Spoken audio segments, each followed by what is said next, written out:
So Gamescom 2016 has come and gone just like that. We learned a lot about games such as Battlefield 1, Call of Duty Infinite Warfare, and Call of Duty Infinite Warfare Zombies, which is weird, a bit 80s, and for some reason features a Hoth. But those are the games I'm not going to be focusing on, even though they are the biggest games of the year. From the screen you can see the game I'll be focusing on is NieR Automata. And as you can see from the screenshots, this game looks absolutely stunning. Anyway, let's get on with the video.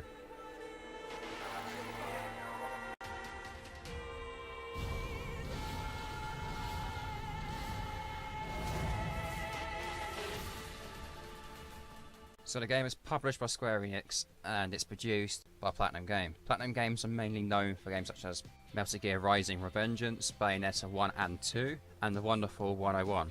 So during a recent interview with IGN, link in the description for the full video, one of the producers on the game, Yosuke Saito, suggests that the game will be set in the same universe as the first, even though he does go on to say that people will be able to play the game without playing the first one, which is a nice aspect. Even though this game isn't a direct successor, Yosuke did also suggest that we could also be seeing some familiar faces from the original game who could also be making a cameo too. So there'll be some sort of sense of familiarity about the game as well, which is kind of good for those who have played the first one. So what do we know about the game? Well, so far we know that the world that the game is set in is completely run by droids, due to all humans moving to a moon because of an alien invasion. It seems as though we're going to be playing as 2B and her companion 9S. From the review of the demo with Gamespot, and again I'll put a link in the description if you want to read it, it seems as though that the combat style is very fluid. And again from the trailer and for what they're going on, it does look and feel a bit like a cross between Final Fantasy and Bayonetta, so it'll be interesting to see how this all plays out. It seems as though that both 2B and 9S have a small little floating robot thing around them.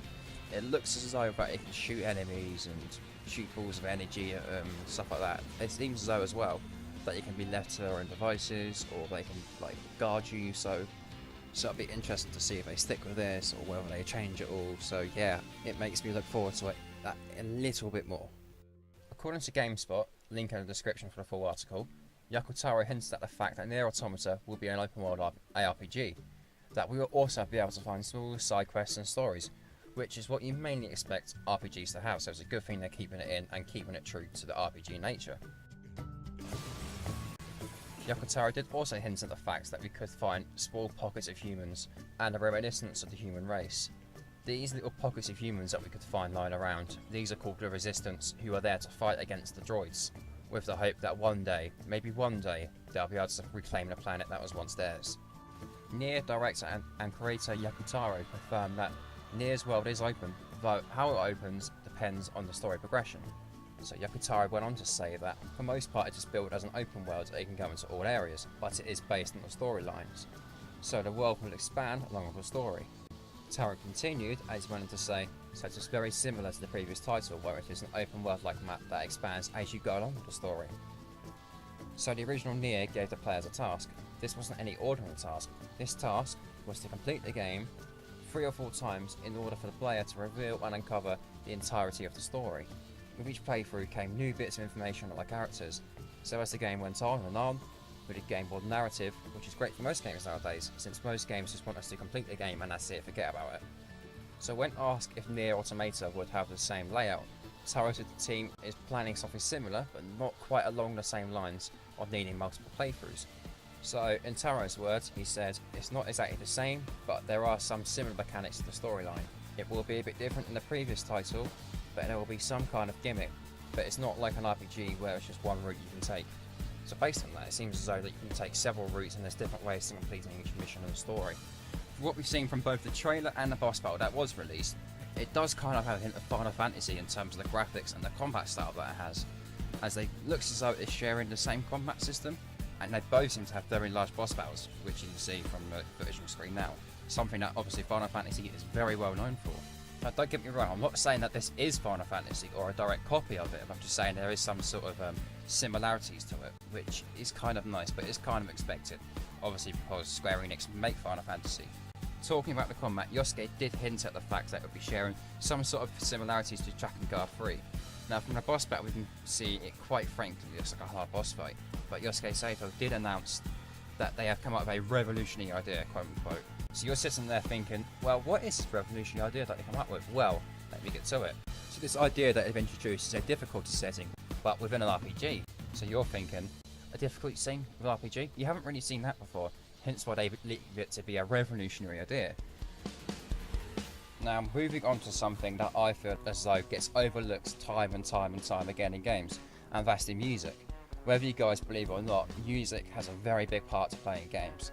It creates atmosphere and it helps us with the overall feel of a game. Just look at masterpieces such as The Last of Us, and the producer Gustavo Santaolalla. If I butcher your name, please, I do apologise. What I believe to be arguably the best music in gaming history. But that's just my own opinion, since I am a huge fan of these sort of games. So, if there's a second one, please do hurry up, so I can't wait much longer. Anyway, getting back on track, the composer of the game, Kiichi Okabe, wants to create the same sort of atmosphere, and hopefully they can pull it off, since the music in the trailer, as you can hear earlier on, is, in my opinion, absolutely amazing. Kiichi Okabe said that as the graphics and gameplay have been enhanced, he feels as though it is just as important to make music even better than the original, and create more of an atmosphere. Kiichi said he doesn't want to keep the same sort of style of music that the fans are used to, so it'll be interesting to see what he and his team come up with. So hopefully they can live up to that. Anyway guys, that's the end of the video. So what I'm going to show you now is the video that I promised to show you at the beginning of the video, if that makes sense. But anyway, like, comment, subscribe, and I'll see you next time. Bye bye. こんにちは、ニーヤオートマタディレクターの横尾太郎です。今回本当はドイツに伺いたかったんですけれども、最近ちょっと肝臓が悪くて、そっちに行っちゃうと必ずビールとソーセージを食べちゃうので、ビール禁止って言われてドイツには行けませんでした。ごめんなさい。